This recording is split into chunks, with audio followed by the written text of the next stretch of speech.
சரியா? நான் சில விஷயங்கள் போர்டில் விளங்கப்படுத்த வேண்டியதை நான் விளங்கப்படுத்துவேன். ஓகே.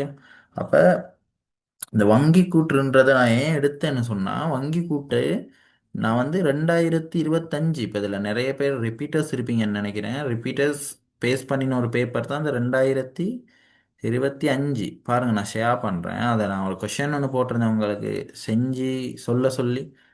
அப்போ நிறைய பேர் சொன்னாங்க என்னன்னா, விளங்கப்படுத்த சொல்லி தான். நிறைய பேருக்கு ட்ரை பண்ண இயலல அந்த கேள்வியை. ஏன்னு சொன்னால் எம்சிக்யூவில் போட்டிருக்காங்க. இப்போ நாங்கள் வந்து அந்த கேள்வியை செய்கிறதுக்கு நல்ல வங்கி கூட்டுற நல்ல ஒரு எக்ஸ்பீரியன்ஸ் ஒன்று இருக்கணும். சரியா? நான் கதைக்கிறது கேக்குதா? கிளியரா? என்ன மாதிரி? ருஸ்மிதா கதைங்கண்ணே, கேக்குதா?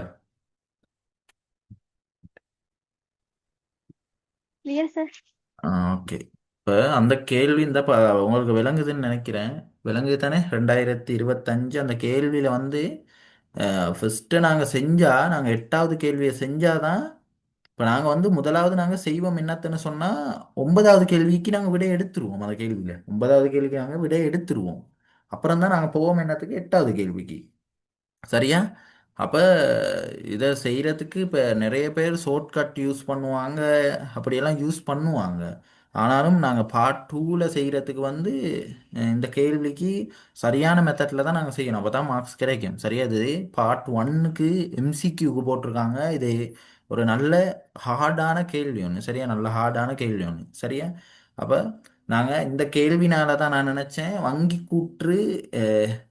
நாங்கள் நார்மலாக வங்கி கூட்டுற பற்றி ஒரு நாலேஜை வச்சுக்கிட்டு நாங்கள் இந்த கேள்வியை பேஸ் பண்ண முடியாது. ஏன்னு சொன்னால் இந்த கேள்வி ரொம்ப டிஃபரண்ட். சரியா? அப்போ வங்கி கூற்றுனா என்ன? முதலாவது வந்து எங்களுக்கு வங்கி கூற்றுனா என்னன்னு தெரியாது. நம்ம அந்த வங்கி இணக்க கூற்று, சரியா? வங்கி இணக்க கூற்று தான். இப்போ நாங்கள் வந்து எங்களுக்கு வந்து எக்ஸாமில் இப்போ நாங்கள் பாஸ் பேப்பரை பார்த்தாலே நிறைய வந்து இப்போ ருஸ்மிதாலாம் நேற்று குத்தகையெல்லாம் கேட்டிருந்தா. இப்போ நான் அதை எக்ஸ்பிளைன் பண்ணி போடல, கொஞ்சம் டீப்பாக எக்ஸ்பிளைன் பண்ணி போடணும். ஆனால் உங்களுக்கு நான் ஆன்சர் செஞ்சு போட்டிருந்தேன் எல்லாம் எப்படி வந்துச்சுன்னு சொல்லி. அப்போ ரஷினி பேரையும் மறந்துட்டேன், கோவிக்காங்க பேர். ரஹசியோ என்னமோ பேர் ஒன்று மறந்துட்டேன். சரி, ரஷ்யா. சரியா? ரஷ்யா. அப்படி தானே? அப்போ அவா கேப்பா. இந்த மாதிரி நிறைய பேர் எனக்கு போடுறாங்க. அப்போ நான் எல்லாருக்கும் ரிப்ளை பண்ணியிருக்கேன்னு நினைக்கிறேன், எல்லாம் செஞ்சு போட்டிருக்கேன். அப்போ இந்த நான் வந்து அப்பதான் நான் யோசிச்சேன், இந்த இந்த மாதிரி கொஞ்சம் சில விஷயங்கள் வந்து ஏன் நமக்கு செஞ்சு கொள்ள இயலலைன்னு சொன்னா, அப்ப நான் படிக்கிற காலத்திலேயும் அப்ப அப்படிதான். எங்களுக்கு வந்து அது என்னன்னே தெரியாது. முதலாவது இந்த வங்கி கூற்றுனா என்னன்னே எங்களுக்கு தெரியாது. வங்கி இணக்க கூற்றுனா என்னன்னே எங்களுக்கு தெரியல. இப்ப தெரியாததால தான் எங்களுக்கு செஞ்சு கொள்ள இயலல. முதல்ல நாங்க ஒவ்வொன்றையும் ஒவ்வொரு பாடத்தையும் படிக்கக்குள்ள அது என்னன்னு முதல்ல எங்களுக்கு தெரிய வேணாம். ப்ராக்டிக்கலா எங்களுக்கு அந்த பாடம் என்னன்னு தெரிஞ்சாதான் நாங்க செஞ்சுட்டு போக போக போக போக போக எங்களுக்கு சரியான ஈஸியாக இருக்கும். சரியா? பாடம் சரியான ஈஸியாக இருக்கும்.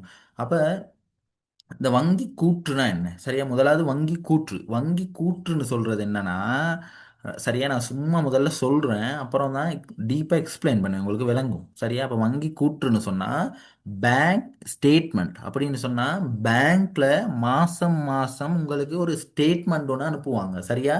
இந்த இந்த பிடிஎஃப் உங்களுக்கு ஸ்க்ரோல் ஆகுதா? இந்த பாருங்க, அனுப்பி வச்சுருக்காங்க எனக்கு. இப்போ நான் அதில் வந்து ஒரு பக்கம் மறைச்சி வச்சிருக்கேன். என்னன்னு சொன்னால் அதெல்லாம் காட்ட இயலாது. அது வந்து எந்த பர்சனல் டேட்டா தான் அதில் இருக்குது. அப்படின்னா நான் என்ன செஞ்சேன், சரியா? இப்போ நான் இதில் வந்து சாப்பிட்டேன், அந்த கடையில் வெட்டினேன், இந்த கடையில் ஃபியூல் ஸ்டேஷன், அந்த மாதிரி பெட்ரோல் அடித்தது எல்லாமே அதில் இருக்கும். சரியா? இப்போ இதுதான் வங்கி கூற்று. அது வந்து ஒவ்வொரு மந்த் எண்ட்லேயுமே நமக்கு வரும். சரியா? ஒவ்வொரு மந்த் எண்ட்லேயுமே நமக்கு வரும் வங்கி கூற்று. எல்லாத்துக்கும் விளங்குதா இப்போ? ஆனால் அதில் வந்து நாங்கள் எழுதியிருக்கிறது கொஞ்சம் பேர்ல் ஆகி தான் இருக்குது. சரியா? அது ஒருவேளை நல்லம். சரியா? ஏன்னா வந்து வங்கி ஸ்டேட்மெண்ட், பேங்க் ஸ்டேட்மெண்ட் எல்லாம் நாங்கள் ஷேர் பண்ணக்கூடாது யாருக்கும். இப்போ நான் வந்து உங்களுக்கு வந்து ப்ராக்டிக்கல் எக்ஸ்பீரியன்ஸ் ஒன்று வரணும்னு சொல்லி நான் இதை எடுத்தேன். இப்போ இதில் கொஞ்சம் பாருங்களேன், என்னடா இது வங்கி கூற்று, நாங்கள் ஏன் இதை இணக்கணும்? சரியா? இப்போ இதை என்னத்துக்கு நாங்கள் செய்யணும் அப்படின்னு சொல்கிறது தான். அப்படின்னா நீங்கள் உங்களோட பேங்க்கில் உங்களுக்கு இப்போ நீங்கள் எல்லாரும் ஒவ்வொரு ஆளும் தனித்தனி அக்கௌண்ட் வச்சுருப்பீங்க. அப்போ சும்மா சொல்கிறேன் பாருங்களேன். இப்போ தனித்தனியாக ஒவ்வொருத்தரும் அக்கௌண்ட் வச்சுருப்பீங்க. அப்போ இந்த அக்கௌண்ட்டில் வந்து உங்களுக்கு நீங்கள் காசை கொண்டு போய் போடுவீங்க. சரியா? அப்புறம் காசை எடுத்து எதுக்காவது செலவழிப்பீங்க. அப்போ இதெல்லாம் வந்து நீங்கள் என்ன செய்வீங்க? இந்த போடுறது எடுக்கிறது இதெல்லாம் வந்து நாங்கள் சும்மா குறித்து வச்சு கொள்ளுவோம் எங்கேயாவது. சரியா? நான் சும்மா சொல்கிறேன். சரியா? உங்களுக்கு விளங்கும். நாங்கள் சும்மா ஒரு குறித்து வச்சுக்குவோம். அப்போ இது வந்து நாங்கள் இதில் போடுறது என்னத்து, சும்மா யோசிச்சு பாருங்க, இதில் கொண்டு போயிட்டு நாங்கள் எங்களோட மோட்டார் வாகனத்தையா போடுவோம்? இல்லையே. இதில் நாங்கள் என்னத்தை போட போகிறோம்? எங்களோட காசை. வேற என்னத்தை போடுவோம்? எங்களோட காசோலைகளை, செக்கை. சரியா, செக்கை கொண்டு போயிட்டு போடுவோம் பேங்க்ல. வேற காசை கொண்டு போயிட்டு போடுவோம். சரியா. அப்போ செக்கு வந்து ஒரு அமௌண்ட் ஒன்று தானே, செக் வந்து ஒரு அமௌண்ட். சரியா, ஒரு காசு தானே. செக் வந்து ஒரு பெருமதி இருக்கு, அது ஒரு காசு தானே, காசோலை. அப்போ அது காசு, செக்குன்னு சொல்றது ஒரு காசு. ஆனால் தங்கம் வந்து காசா கருதப்படுமா? அது வந்து ஒரு சொத்து. சரியா, தங்கம் ஒரு சொத்து தான். ஆனால் அது வந்து காசா கருதப்படாது. அப்போ அதெல்லாம் இதில் வராது. அதெல்லாம் இதில் வராது ஸ்டேட்மெண்ட்ல. இந்த ஸ்டேட்மெண்ட்ல வாரது என்னன்னு சொன்னா உங்களோட காசு. அப்ப நீங்க பேங்க்ல வச்சிருக்க காசு எவ்வளோ கடைசியா வச்சிருக்கீங்கன்னு சொல்லி உங்களோட கடைசியில போட்டிருப்பாங்க. இப்போ இதுல வந்து விளங்குதும் இல்லை, ஜூம் பண்ணி பார்த்தா தான் எந்த பாருங்க என்னோட காசு வந்து கடைசியில. இது பழைய ஸ்டேட்மெண்ட் ஒன்று, அண்ணாக்கு காசு இல்லைன்னு யோசிக்காதீங்க. 506 ரூபான்னு தான் இதில் காட்டுது. 506 ரூபான்னு சொன்னா என்னன்னா, அங்கே 6 ரூபா தான் என்கிட்ட இருக்குது அந்த ஸ்டேட்மெண்ட்ல. சரியா, மாச கடைசியில் 6 ரூபா தான் இருக்குது அக்கௌண்ட்ல. அப்போ 500 ரூபா என்னன்னு சொன்னா நாங்க ஃபிக்ஸ்டா வச்சிருக்கணும் அக்கௌண்ட்ல. 500 ரூபான்னு வச்சிருக்கணுமே கட்டாயம். ஏடிஎம் கார்டை ஓப்பன் பண்ண கேட்பாங்க அக்கௌண்ட்ல. சரியா, 500 ரூபான்னு வச்சிருக்க சொல்லி. அப்ப அதுதான் அது. அப்ப இதெல்லாம் அப்ப நாங்க முதல்ல பேங்க்ல கொண்டு போய் போடுற காசு, பேங்க்ல இருந்து எடுக்கிற காசு, அதே மாதிரி பேங்க்ல கொண்டு போய் போடுற செக்கு, பேங்க்ல இருந்து எடுக்கிற செக்கு. அப்ப பேங்க்ல வந்து நீங்க சும்மா சொல்லுங்களேன். இப்ப ஒருத்தர் ஸ்டாண்டிங் ஆர்டர்னு சொன்னா என்னன்னா, நிலை நிலையியல் கட்டளைன்னு சொல்லுவாங்க. அப்படின்னு சொன்னா அஹ், மாசம் மாசம் உங்களோட பேங்க்ல இப்ப நீங்க வந்து ஒரு ஒர்க் பண்றப்ப உங்களுக்கு வந்து இது வந்து அனுபவம் இல்லை. சரியா, இப்ப இது வந்து அனுபவம் இல்லைன்னு சொன்னா உங்களோட பேங்க் ஸ்டேட்மெண்ட்டே வருமானு தெரியா. சரியா, நீங்க படிக்கிற பிள்ளைகள் தானே, உங்களுக்கு ஸ்டேட்மெண்ட் வருமானே தெரியா. ஆனால் நீங்க டிஜிட்டல் அக்கௌண்ட் ஒன்று வச்சிருந்தீங்க சொன்னா கட்டாயம் வரும், ஒவ்வொரு மாசமும் வரும் உங்களோட மெயிலுக்கு. போய் செக் பண்ணி பாருங்க, உங்களுக்கு விளங்கும். இப்ப இதை பத்தி இதைத்தான் நாங்க செய்ய போறோம். ஏன் இதை செய்ய போறோம்? இதை இணக்க போறோம். என்னத்தோட இணக்க போறோம்? இதை என்னத்தோட இணக்க போறோம்?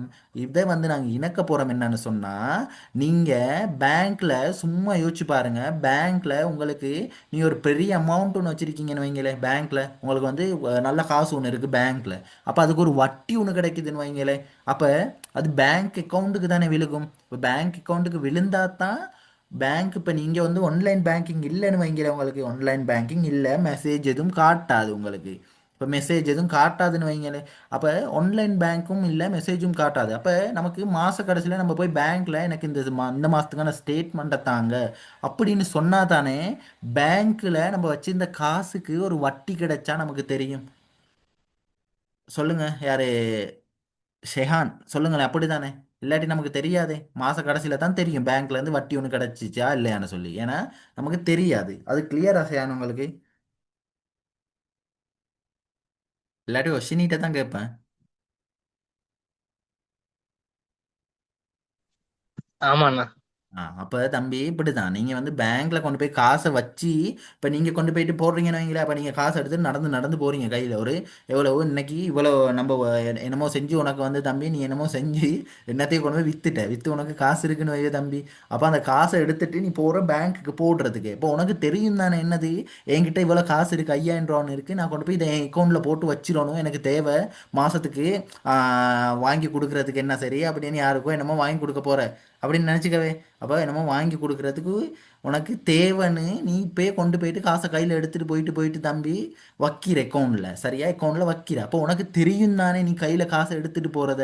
அப்போ நீ என்ன செய்வ? நீ இந்த மாதிரி நிறைய இப்போ இது வந்து நாங்கள் பெரிய கம்பெனிக்கு தானே செய்கிறோம். இப்போ பெரிய கம்பெனி ஒன்றுன்னு சொன்னால் நம்ம இப்போ நம்ம அக்கௌண்ட்ல எண்டையில இவ்வளோ தண்டா இருக்கு தம்பி. ஒரு தண்டை இப்போ பெரிய பிஸ்னஸ் மேனுக்கெல்லாம் இதெல்லாம் நமக்கு பார்க்கவே இல்லை. பெரிய பிடிஎஃபாக வரும். ஏன்னு சொன்னால் இப்போ பிஸ்னஸ் மேன்னு சொன்னால் அவனுக்கு பெரிய லட்சக்கணக்கில் எல்லாம் டிரான்சாக்ஷன்லாம் நடக்கும். அதோட அவனுக்கு பெரிய டெய்லி டிரான்சாக்ஷன் நடக்கிறவனுக்கு வந்து யோசிச்சு பாரு. இப்போ இதில் வந்து எனக்கு ஒரு மாதத்துக்கே இவ்வளோ தான் இருக்குது, அவனுக்கு ஒரு மாதத்துக்கு 4-5 நடவடிக்கை நடக்கும்டா. சரியா, அப்போ அவங்களுக்கு பெரிய ஒரு ஒரு 4-5 சீட்டு சும்மா யோசிச்சு பாரு. 4-5 சீட் மாதிரி கிடைக்கும். இது எனக்கு ஒரே சீட்டில் இருக்குது. இப்போ 4-5 சீட்டில் மாதிரி அவங்களுக்கு என்ன கிடைக்கும்? ஸ்டேட்மெண்ட் கிடைக்கும்னு நினச்சிக்கோவே.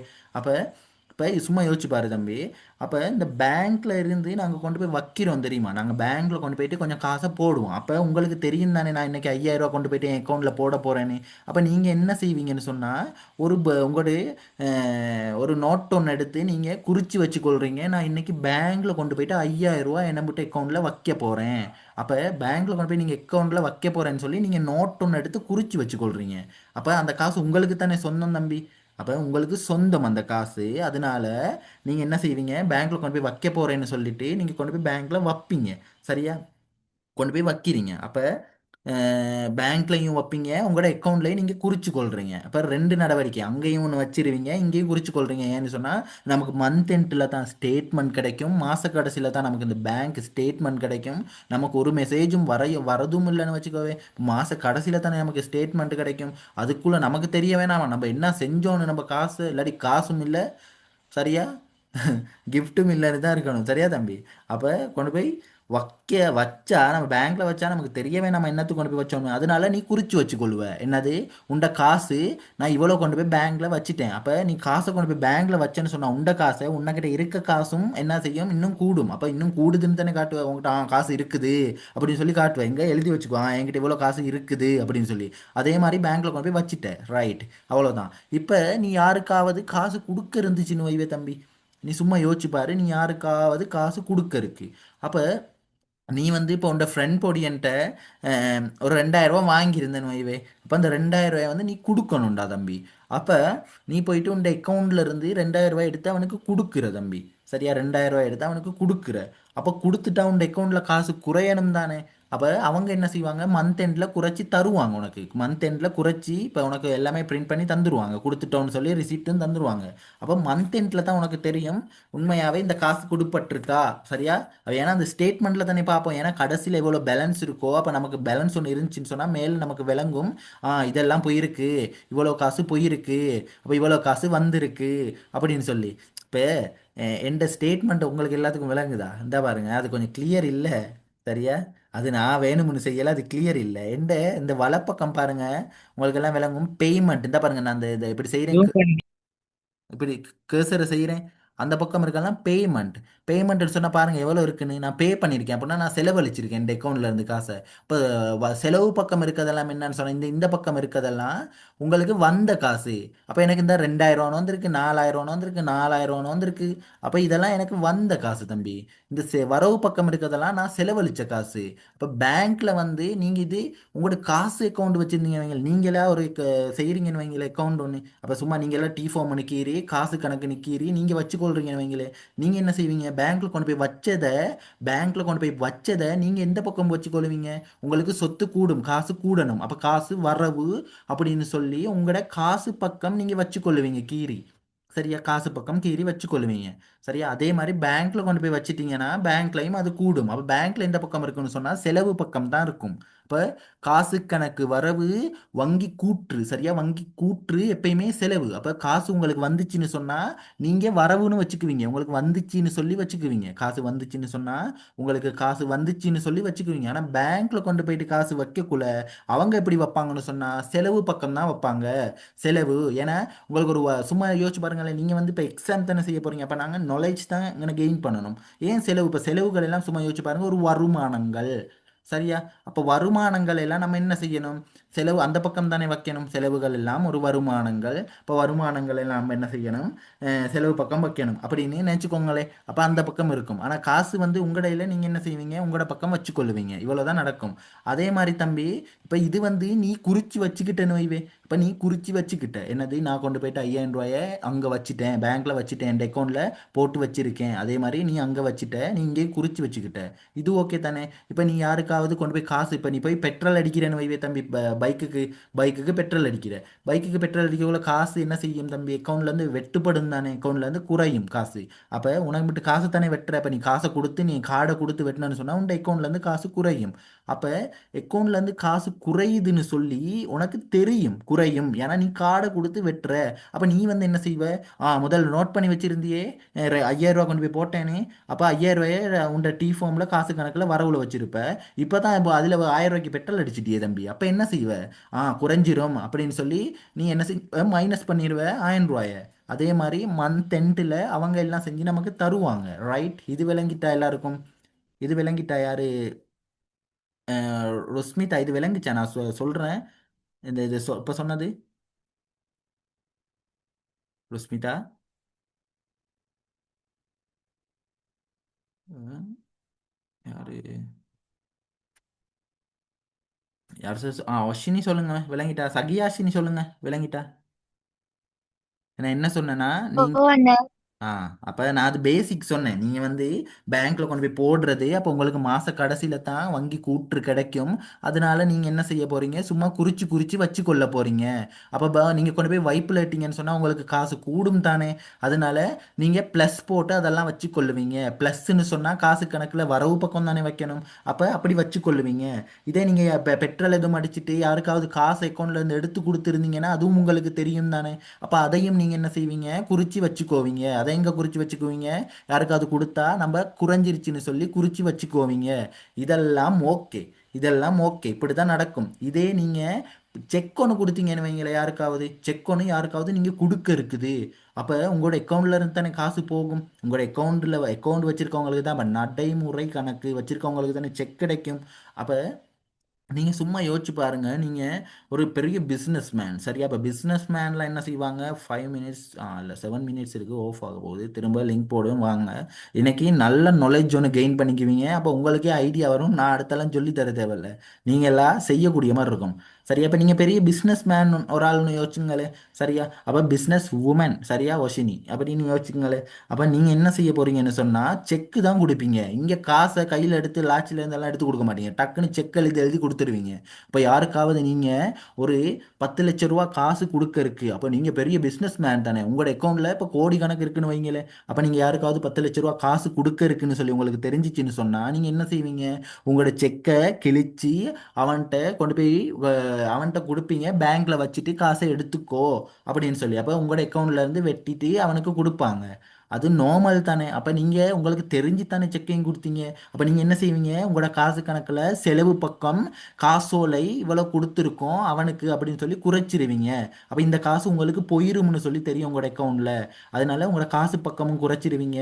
உங்களோட பேங்க் கடைசி மாத கடைசியில் வரக்குள்ள அதுலேயும் குறைஞ்சி வரும். இதெல்லாம் நார்மல். அப்போ சும்மா யோசிச்சு பாருங்க, உங்க கையில இன்னொரு யாராவது நீங்க பிசினஸ் மேன் தான், இப்ப நீங்க பிசினஸ் செய்கிறாக்கள் தானே. அப்ப நீங்க வந்து ஏதோ ஒரு பெரிய என்னது அரிசி அரிசி வியாபாரின்னு வைங்களேன். அப்ப இவங்களுக்கெல்லாம் இப்போ இந்த பெரிய பெரிய பிசினஸ் மேன்கெல்லாம் என்ன செய்வாங்கன்னு சொன்னா காசு கையில கிடைக்காது, ஒரு நாளும் செக் தான் கிடைக்கும். சரியா? செக் ஏன்னு சொன்னா அதுதான் சேஃப்டி. செக் யூஸ் பண்றது சேஃப்டி கருதி. சரியா? அப்ப சேஃப் தானே. அப்ப அதனால செக் யூஸ் பண்ணுவாங்க. அப்ப உங்களுக்கு வந்து செக் ஒன்று கொண்டாந்து நீங்க ஒரு கடைக்கு கொண்டு போயிட்டு ஒரு 100 மூட்டை அரிசி போட்டீங்கன்னு வைங்களேன். சரி, 100 மூட்டை அரிசி போட்டீங்க, 5 லட்ச ரூபான்னு வைங்களேன். 5 லட்ச ரூபாய்க்கு செக் ஒன்று எழுதி உங்களோட கைக்கு தாராரு யாரு, அந்த கடை சொந்தக்காரர். அப்ப அது உங்களுக்கு ஒரு வருமானம் தானே. அப்ப வருமானம், அப்ப உங்களுக்கு இதுவும் தெரியும் உங்களுக்கு என்ன நடக்க போகுது, காசு கூட போகுது அப்படின்னு சொல்லி உங்களுக்கு இதுவும் தெரியும். அப்ப நீங்க என்ன செஞ்சிருவீங்க, அந்த சும்மா குறிச்சு வச்சிருந்தீங்களே ஒண்ணு, ரைட், அதுல குறிச்சிருங்க. சரியான சந்தோஷமா குறிப்பீங்க. 5 லட்ச ரூபான்னு வரப்போகுது. நான் இதை சொல்றது உங்களுக்கு பேசிக் நாலேஜுக்காக. நீங்க அப்புறம் நோட்ஸ் அப்புறம் படிப்போம், அப்ப விளங்கும். அப்ப 5 லட்ச ரூபா வரப்போகுது அப்படின்னு சொல்லி நீங்க கொண்டு போய் என்ன செய்வீங்க, உங்களோட அந்த நீங்க எழுதி சும்மா எழுதி வச்சிருப்பீங்களே ஒரு நோட் புக், அதுல எழுதி வச்சுக்குவீங்க 5 லட்ச ரூபா வரப்போகுதுன்னு சொல்லி ப்ளஸ் போட்டு வச்சிருக்கீங்க. அப்புறம் உங்களை பேங்க்ல கொடுத்தீங்கன்னு சொன்னா பேங்க்லையும் மாத்தி உங்களோட அக்கௌண்ட்ல கூட்டி அவங்களும் வச்சிருவாங்க. வச்சுட்டு சரியா அது முடிஞ்சிடும். இப்போ இதெல்லாம் ஓகே. அப்போ நீங்களும் சரியாக தான் பதிகிறீங்க, பேங்க்கும் சரியாக தான் பதியுது. ரைட், இது ஓகே. இப்போ ஏன் வங்கி கூற்று வங்கி இணக்க கூற்று நம்ம செய்யணும், இது ரெண்டும் சரியாக தானே நடக்குது. அப்போ ஏன்? ஆ ரைட். இப்போ பாருங்க, நீங்கள் பெரிய அமௌண்ட் ஒன்று வச்சுருக்கீங்க பேங்க்ல, சரியா? அக்கௌண்ட் வச்சிருக்கீங்க. அப்போ உங்களுக்கு மாசம் மாசம் அவங்க வட்டி தருவாங்க உங்களுக்கு. இப்போ வட்டி ஒரு வருமானம் தானே. அப்போ அது எங்க இருக்கும், முதல்ல பேங்க் அக்கௌண்ட்ல விழுந்துரும். அப்புறம் உங்களுக்கு தான் நோட்டிஃபிகேஷனே வராதே, உங்களுக்கு தான் தெரியாதே. அப்போ உங்களுக்கு தெரியாது. அப்போ நீங்க என்ன செய்வீங்க, உங்களோட காசு கணக்குல போட்டிருப்பீங்களா இல்லையா? யாரு சொல்லுங்க? ஜஸ்மிதா சொல்லுங்க பாப்போம்.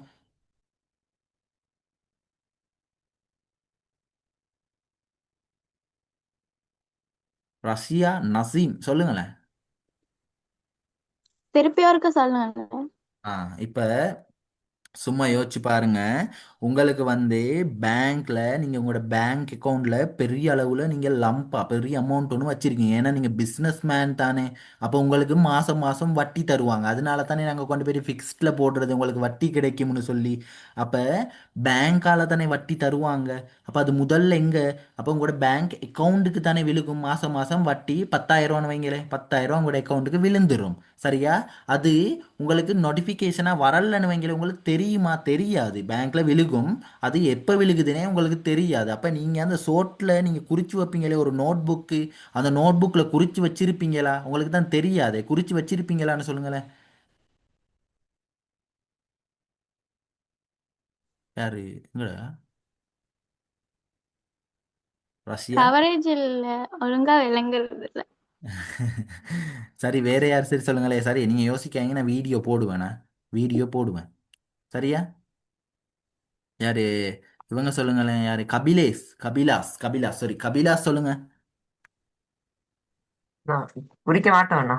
ஆ, குறிக்க மாட்டீங்க. ஏன்னு சொன்னா உங்களுக்கு தெரியாது.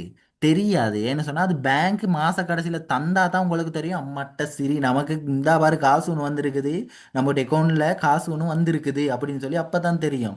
இதே மாதிரி தான் தம்பி. அப்ப நீங்க இதை குறிக்கலைன்னு சொன்னா வங்கி கூற்று கடைசியில வரக்குள்ள வங்கி கூற்று ஒரு மீதி ஒன்று இருக்கும். நீங்க குறிச்சு வச்சு எல்லாம் பேலன்ஸ் பண்ணி எடுத்து நீங்க நினைச்சுக்கிட்டு இருப்பீங்க நம்ம கிட்ட இவ்வளவு காசு இருக்குன்னு சொல்லி. ஆனா உங்ககிட்ட வேற மீதி ஒன்று இருக்கும். விளங்குச்சா? இது விளங்குச்சா? யாரு? கபிலேஷ். ஓண்ணா. ஒஷினி விளங்குச்சா உங்களுக்கு? ஓண்ணா. ரைட்டு. இதனால தான் நாங்கள் என்ன செய்ய போறோம்னு சொன்னா கடைசியில நாங்க பார்ப்போம். பார்த்து நாங்கெல்லாம் ஷொக் ஆயிடுவோம், பயந்துருவோம். என்னடா இது, காசு கண்டபடி வெட்டி வச்சிருக்கான், கண்டபடி நமக்கு வருமானம் வந்திருக்கு. അങ്ങനെ பயப்பட மாட்டீங்க, சந்தோஷப்படுவீங்க. அப்ப கண்டபடி காசும் வந்திருக்கு, கண்டபடி காசும் போயிருக்கு, நம்ம பிழையா தானே குறிச்சு வச்சிருக்கோம் அப்படின்னு சொல்லி திரும்ப நீங்க என்ன செய்வீங்க? அங்க வங்கி கூட்டுற பார்த்து திரும்ப காசு கணக்க செய்ய போறீங்க. அப்படின்னா திரும்ப குறிக்க போறீங்க. நம்ம பிழையா குறிச்சதெல்லாம் என்னன்னு சொல்லி பார்த்து கரெக்ட் பண்ணி அங்க வங்கி கூட்டுல குறிக்காததுகளை எல்லாம் என்ன செய்வீங்க? சரியா இப்ப வங்கி கூட்டுல இருக்குது, இப்ப வட்டி வந்து வங்கி கூட்டுல இருக்குன்னு வைங்களே, அது அது ஒரு வருமானம்னு சொல்லி உங்களோட காசு கூடணும்னு சொல்லி கூட்ட போறீங்க. அப்ப இதெல்லாம் கூட்டிட்டு நீங்க பார்க்க போறீங்க வங்கி கூட்டு ரெண்டும், வங்கி கூற்றும் உங்களோட காசும் சரியா இருக்கான்னு. இதுதான் வங்கி இணக்க கூற்று. அப்ப அதுல இருக்க பிழைகள், அதுல விடுபட்டதுகள். சரியா? அப்ப நம்ம பிழையா பதிஞ்சிருப்போம், அவன் பதியாம விட்டுருப்பான். அப்ப இதெல்லாம் நமக்கு நம்ம குறிச்சும் வச்சிருப்போம், அவங்களும் குறிப்பாங்க. அப்ப நம்ம இதெல்லாம் மாச கடைசியில தான் தெரியும். மாச கடைசியில பார்த்தா ரெண்டுமே பேலன்ஸ் ஆகாது. அப்ப நீங்க செஞ்சதுல பிழையா இருக்கலாம், அவன் செஞ்சதுலயும் பிழையா இருக்கலாம். அப்ப இதனால நீங்க என்ன செய்ய போறீங்க? ரெண்டையும் இணக்கிறதுக்காக ஒரு கூற்று ஒன்று செய்ய போறீங்க. அதுதான் வங்கி இணக்க கூற்று. சரியா? இது விளங்கிட்டா?